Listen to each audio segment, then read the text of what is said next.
Então, mais uma vez, boa noite, meus irmãos, minhas irmãs. Hoje, dia 8 de outubro de 2025, até aqui o Senhor tem nos dado graça. Estamos na continuidade dos estudos de sermões presbiterianos, a fim de aprendermos como apreciar esse recurso que Deus nos concedeu para tirarmos o melhor proveito possível. O sermão, ele ocupa pelo menos um terço do culto solene, o ponto alto do culto, onde, segundo a teologia puritana, nós subimos o monte para então receber de Deus a revelação. É importante, portanto, estarmos atentos a como tirar melhor proveito desse expediente, que são os sermões. Vamos pegar mais um. Este é o sermão de R.C. Sproul, baseado em João Batista. O seu texto que expõe é Marcos 1-8. Eu não lerei porque está dentro do corpo do próprio sermão que ele vai expondo os principais tópicos. Então, à medida que ele for falando, nós vamos dando voz ao Sproul. Então, a gente vai tendo acesso ao texto bíblico de acordo com a exposição do Sproul.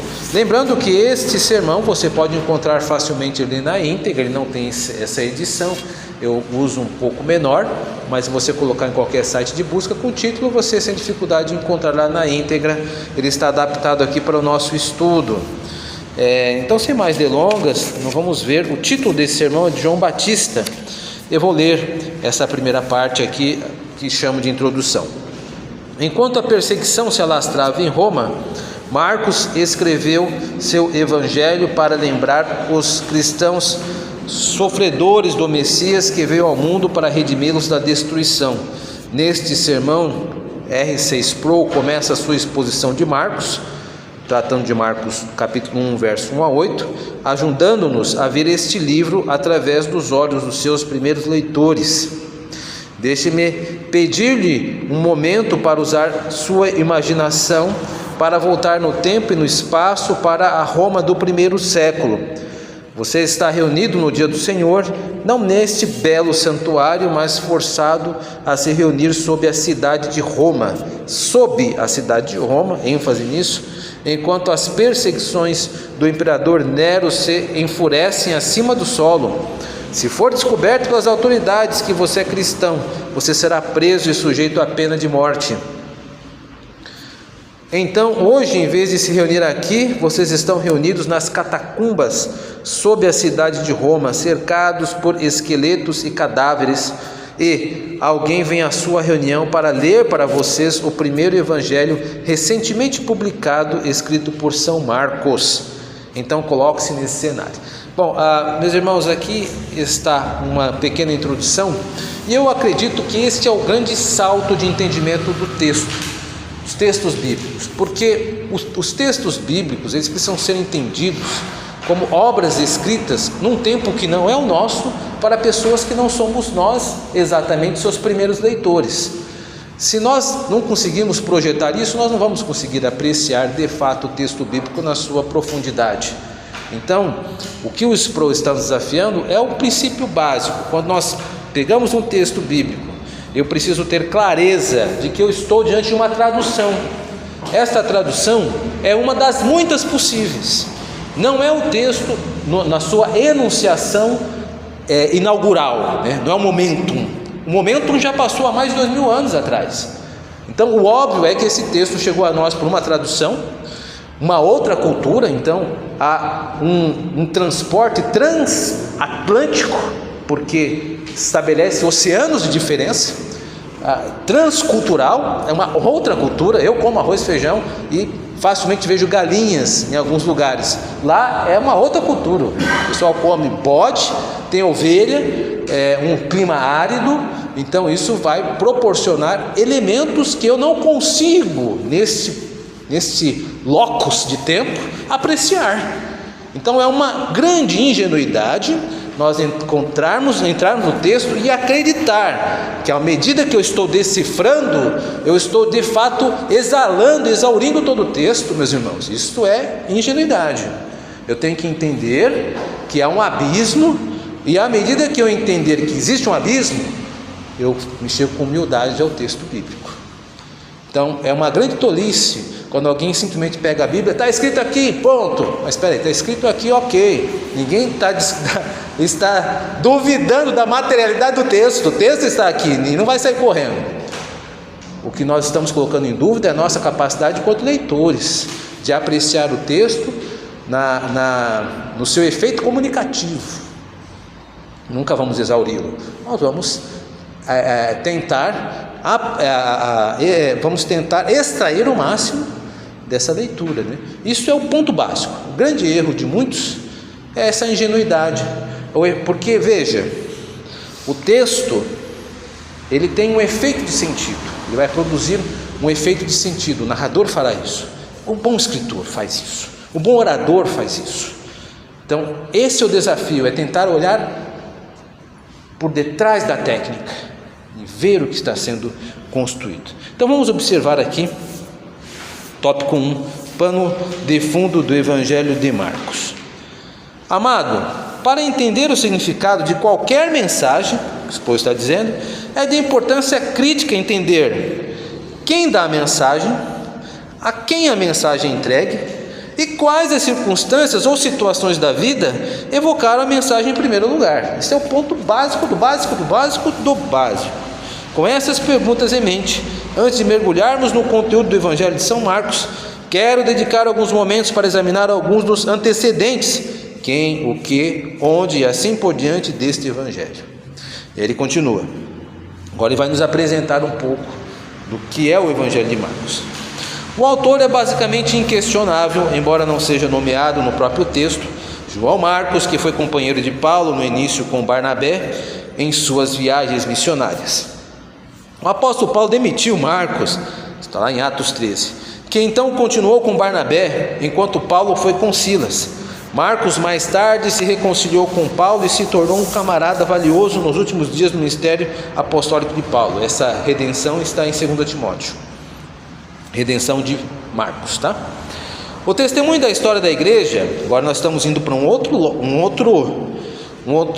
texto, né? Então nós temos o texto bíblico até agora, em Atos 13, 2 Timóteo. Agora o Sproul vai caminhar para textos a qual nós não temos um acesso. Então nós vamos agora entrar na fides do autor, na fé do autor Sproul. Como nós não temos os livros que ele está apontando agora, vamos ter que acreditar nele, até então nós conferirmos. Vamos ouvir o que ele tem a dizer. O testemunho da história da igreja, particularmente de pessoas de grande importância no segundo século, como Papias, Eusébio, Irineu, atesta consistentemente que o trabalho de Marcos neste evangelho foi um trabalho dirigido em grande parte pelo apóstolo Pedro. Marcos serviu como intérprete de Pedro. Há alguma dúvida sobre se o evangelho real foi escrito antes ou depois da morte de Pedro, mas que Pedro deu o seu selo de aprovação sobre o conteúdo é praticamente certo na história da igreja. Então o Sproul está pegando algo que é tanto quanto consensual. Se você pegar qualquer comentário do evangelho de Marcos, eles vão chegar nessa conclusão de que por detrás de Marcos está a voz de Pedro, o Simão Pedro, o principal dos apóstolos do colégio apostólico no primeiro século. E agora ele continua avançando. A questão de quando foi escrito também é significativa na nossa compreensão e a quem foi endereçado. É basicamente uma questão estabelecida de investigação histórica que o público inicial deste evangelho foram os cristãos que sofrem perseguição em Roma. Quando estudamos o livro de Atos, mencionei que quando Nero chegou ao poder nos primeiros 5 anos de seu reinado, ele reinou com calma e com alguma habilidade, mas em 59 depois de Cristo, parecia que ele enlouqueceu e começou a se envolver em todos os tipos de atos radicalmente cruéis e mortais.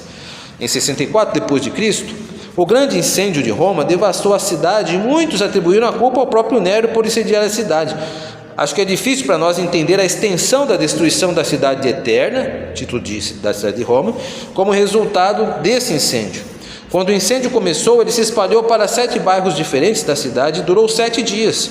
Finalmente o incêndio foi controlado, mas começou novamente e demoliu praticamente 80% da cidade. O que tornou a calamidade tão grave é que quando coisas como essa acontecem, todo mundo procura um culpado, alguém para culpar. Infelizmente para Nero, ele não tinha outro oficial para culpar pelo incêndio de Roma no primeiro século, então ele escolheu culpar os cristãos. Assim espalhou-se pela cidade a notícia de que esta devastadora destruição foi causada por aqueles fanáticos antissociais e antirreligiosos que levavam o nome de Jesus Cristo. Nero enviou seus militares para reunir todos os cristãos que pôde encontrar, e quando prendeu os cristãos fez algumas coisas. Primeiro, ele pegava os cristãos e os vestia com peles de animais selvagens. Então, em uma demonstração pública de crueldade, ele soltava cães selvagens sobre eles. Os cães pensaram que estavam atacando animais selvagens. Eles atacavam os cristãos vestidos com essas peles e as comiam até que estivessem mortos. Em segundo lugar, Nero prendia os cristãos, mergulhava os vivos em piche ou alcatrão e incendiava seus corpos. E então usava seus corpos flamejantes para iluminar seus jardins particulares. Se isso não bastasse, para dar esporte à cidade, outros cristãos foram presos, levados ao Coliseu e alimentados aos leões, os animais selvagens da cidade, para entretenimento e esporte. Esse foi o pano de fundo de 64 d.C., onde o grande incêndio estourou. Foi provavelmente em 65 d.C. que o primeiro evangelho apareceu impresso, o Evangelho segundo São Marcos, dirigindo às pessoas que sofrem a crueldade da perseguição todos os dias, lembrando-as de sua salvação em Cristo, a paixão que o próprio Jesus experimentou, e que Jesus também foi levado para o deserto sob a ameaça de feras. Então aqui há um consenso importante histórico de que este evangelho foi escrito inicialmente para as pessoas que estavam em Roma sendo perseguidos por Nero por causa de um incêndio, e então estourou a primeira perseguição. Datado em 64 d.C. a morte do apóstolo Paulo e a morte do apóstolo Pedro como decorrência desta primeira perseguição. Então, um tanto quanto um consenso na morte destes homens aí, não só deles, mas de centenas, milhares de cristãos sendo mortos. Então, o Evangelho de Marcos foi um evangelho escrito para o consolo daqueles que estavam sendo perseguidos, para tratar de evangelizá-los. Então, quando nós lemos o texto de Marcos, que é um evangelho de bastante ação, a palavra imediatamente, ela aparece sempre no texto de Marcos. Jesus está sempre fazendo algo, esse ativismo, né? Ele é o servo de Deus e tem pressa, né? Este é o Evangelho de Marcos, que foi ditado por Pedro e apresentado a um povo que estava sendo perseguido. Então isso é importante deixar claro. Então aqui Sproul está dando para nós não apenas a chave de interpretação de Marcos, mas a chave de interpretação de todo o texto. Então, quando eu vou ler um texto bíblico, eu preciso ter a clareza para quem foram os seus primeiros leitores, para que não seja engodado pelo meu sentimento de presentificação deste momento. A ideia é que eu olhe o texto e naturalize o texto como se fosse para mim agora. Mas a palavra de Deus não é para todos os tempos? Sim, a palavra de Deus é para todos os tempos, mas enquanto o texto ela teve no seu primeiro momento o seu auditório. Então, se eu não entender isso, eu não vou entender o texto bíblico. Eu vou começar a fazer ilações baseado no anacronismo. O que é o anacronismo? É quando eu obrigo as coisas a serem no meu formato e no meu tempo. Então não é esse o caminho. Seção 2. O espírito de Elias. Após sua linha de abertura, Marcos nos leva rapidamente ao Antigo Testamento, que era uma parte importante da pregação da igreja primitiva. Quando Paulo afirma o caráter de Jesus, ele constantemente diz que Cristo é aquele que nasceu de acordo com as Escrituras. Ele é aquele que o Antigo Testamento escreveu amplamente como o Messias vindouro. Assim, Marcos imediatamente localiza a aparição de Jesus no contexto do Messias prometido no Antigo Testamento. Ele diz, como está escrito nos profetas.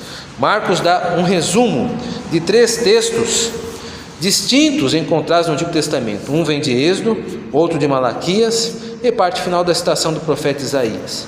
Marcos os funde e mostra que todas essas 3 profecias previam que antes da vinda do Messias, Deus primeiro enviaria um arauto, e a responsabilidade desse arauto seria preparar o caminho para a vinda do Messias. O arauto não era o Messias, mas foi enviado por Deus para anunciar a vinda do Messias. Então, a comunidade judaica esperava o Messias. Não só esperava, como ainda espera, né? Se você participasse de uma cerimônia judaica, do Pessá, principalmente, você veria que eles ainda esperam Elias, né? Uma cadeira vazia colocada nessas cerimônias. Então você participa desse evento e aquela cadeira fica para lembrar que eles ainda aguardam o Messias, o Elias chegar. Assim que Elias chegar, o Messias também virá. Então eles não esperam indiretamente o Messias, né? Essa é até ainda hoje assim, as cerimônias do Pessah judaico ainda tem esse formato da cadeira vazia, aguardando que Elias apareça. Terceira sessão, o motivo do deserto. Agora, Sproul, ele, depois de explicar a chave de interpretação do leitor, que o cenário de Roma é importante para entendermos o texto de Marcos, de apresentar que João Batista vem como um cumprimento da profecia de Malaquias, de Isaías, que ele é o arauto. Agora ele vai aplicar um outro termo para a interpretação do texto de Marcos, que é o deserto. Diz assim: se há algum motivo que atravessa todo o evangelho de Marcos, é o motivo do deserto. O motivo, entenda esse tema. Em sentido real, as pessoas que recebiam esse evangelho estavam experimentando novamente a sombra do deserto. Lembre-se, você está nas catacumbas. Se você for capturado esta tarde, poderá ir ao encontro de animais selvagens no Circo Maximus ou no Coliseu. Estará exposto como Jesus foi exposto ao deserto na terra. Então Marcos começa apontando para os profetas do Antigo Testamento. E, amados, isso é significativo. No Antigo Testamento, o local de encontro tradicional entre Deus e os seus profetas era quase sempre o deserto. Moisés viu a sarça ardente no deserto midianita. Deus chamou a nação para si quando os tirou do Egito no deserto. Elias foi ministrado pelos corvos no deserto. O tema do deserto passou pelo Antigo Testamento. E agora o Evangelho do Novo Testamento de Marcos começa para Marcos com uma estranha figura que sai do deserto, olhando para todo mundo como Elias. Sua descrição: João veio batizando no deserto, pregando o batismo de arrependimento para a remissão dos pecados. Então toda a terra da Judéia e os de Jerusalém saíram a ele e foram todos batizados por ele no rio Jordão, confessando seus pecados. João estava vestido com pelo de carneiro. Ele estava vestido com peles de animal. Eu me pergunto como foi o fluxo de consciência para os cristãos que ouviram isso pela primeira vez. Você quer dizer que ele estava vestido exatamente como Nero vestiu meu irmão, com as peles de um animal antes de alimentá-lo como os cães selvagens? Esse Deus que prepara a nossa salvação é um Deus que veste seu profeta com peles de animal. Não era um casaco esportivo de pelo de camelo. João estava vestido com pelo de camelo de verdade e um cinto de couro na cintura. Ele comeu gafanhotos e mel silvestre e pregou: depois de mim vem aquele que é mais poderoso do que eu, cuja correia de sandálias não sou digno de me baixar e soltar. Na verdade, eu vos batizei com água e ele vos batizará com o Espírito Santo. Então, Sproul está fazendo um movimento aqui, um movimento de interpretação. Ele está dizendo que as condições que os primeiros cristãos, seu auditório, seu primeiro destinatário de Marcos, entenda-se, o primeiro século, se identificariam com este tema do deserto e também com a questão da figura de João Batista, que se aproxima muito da figura dos perseguidos do primeiro século. Esta é a colocação de Sproul. Pesa sobre essa explicação bastante verossimilhança, é bastante plausível isso, porque nós não temos como medir a dimensão do significado disso, meus irmãos, e não há como dizer que essa hipótese levantada por ele não tem bastante substrato.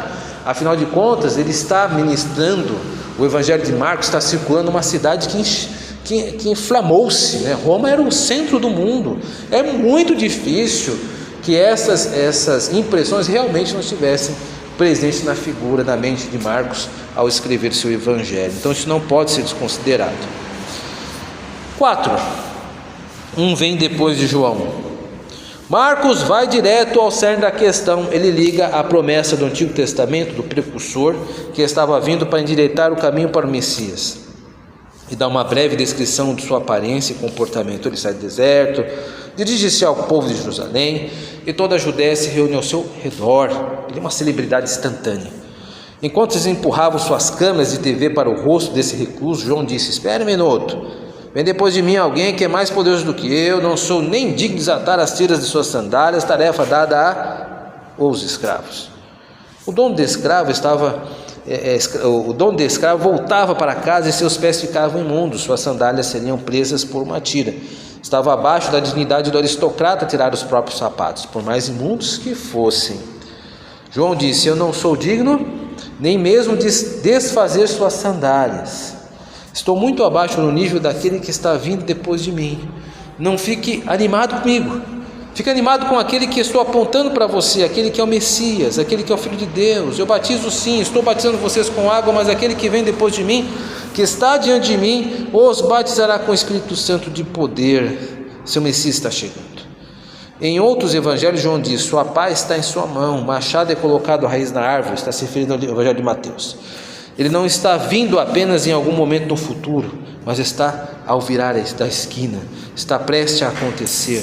Qualquer momento, o reino vai romper muito em breve. Queridos povos, vocês não estão prontos, você precisa ser purificado de seus pecados. Espere um minuto, disseram os fariseus, esse tipo de coisa está reservado para os gentios, somos filhos de Abraão, não precisamos ser purificados. Essa foi uma questão importante. Eles eram filhos de Satanás, e Deus poderia levantar os filhos de Abraão das pedras, mas o povo de Deus não estava pronto para o Filho de Deus. O povo de Deus, referência aos judeus. Os que se amontoavam no labirinto das catacumbas ouviram novamente a mensagem da preparação para o Messias que veio, o Filho de Deus, que o fez dispostos a estar lá, e se necessário ser comidos por cães, queimados com tochas nos jardins de Nero ou jogados aos unhões. Como eles gostavam de ouvir a história da vinda do Messias e do Filho de Deus. Então, o Evangelho de Marcos, ao dizer, exprou na sua explicação, foi dado para consolar os cristãos que estavam sendo perseguidos naquele momento crítico, crise. Então ele usa outros elementos da época para dizer que o texto de Marcos também está aivado, está cheio desses traços do primeiro século, que é a relação senhor-escravo. Estima-se que a grandeza da população de Roma, mais de 50% eram escravos. Os escravos eram muito comuns. Quando falamos de escravo no primeiro século, devemos fazer um hiato, um parênteses aqui. Não é o escravo como o negro africano veio ao Brasil e foi desumanizado, não é essa escravidão brutal. Na época existia uma escravidão que era um tanto quanto escalonada, né? Tinham escravos de várias possibilidades. Tinha escravos gladiadores, tinha escravos da casa, tinha escravos que trabalhavam e compravam sua liberdade, tinham pessoas que se vendiam como escravos. Então a escravidão era muito mais diversificada do que o que ocorreu no Brasil e nos Estados Unidos nesse século XIX, né? século da colonização, 16, 17, onde a escravidão era muito ainda um instrumento de domínio.